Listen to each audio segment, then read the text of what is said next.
And the whole point of public access is it's a TV channel for the public, for the community, by the community. We're all about transparency for the town. We want to have our constituents and the community feel comfortable with the decisions that the people that are in charge are making. And we here at PBTV are trying to facilitate that more and get the word out there to the public as much as we can. No one wants to sit through a 2-3 hour long board meeting and watch it on replay. So we try to highlight the big talking points, the big confrontations, so allow people the information that if they want to go back and get more detail, they can, but they have the gist of what's going on. So we treat it very much like a newscast, recorded, not live. It takes too many takes. But it was the brainchild of my assistant, Jonathan Picard. I feel that we have such a great connection.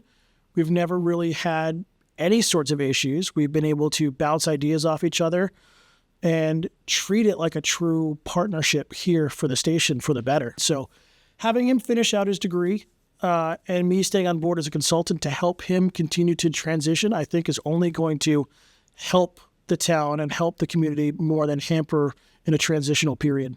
So I moved out here 2016 with my family. It's just where we wanted to live back in New Hampshire. We had been in Massachusetts for a few years. And when I was 16 in my sophomore year of high school, we visited the studio here. At the time, I did not know we had a television studio here.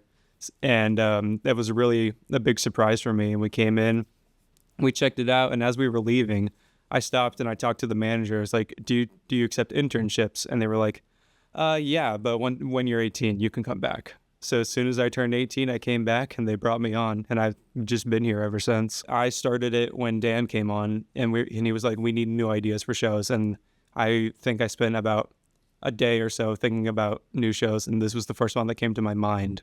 So the show's called This Week in Plymouth. It's a weekly news recap sort of thing. We cover stuff that's happened in town meetings, stuff in general that's happened around the town. We usually cover the high school sports, a little bit of the college sports, and I kind of build it from the ground up. I came up with the show format on my own. I came up with the script format, what we would be covering. People really enjoy watching the show because it's a great way just to kind of follow what's happening here in town. The big thing about Plymouth is just community. I feel like everybody knows everybody. I spent a lot of time in Plymouth between campus and just working here, and I've gotten to know a lot of the people here, and they all care for each other, and they all care for the town too. Like, people show up to town meetings and stuff and they give their input. It's just a feeling of community.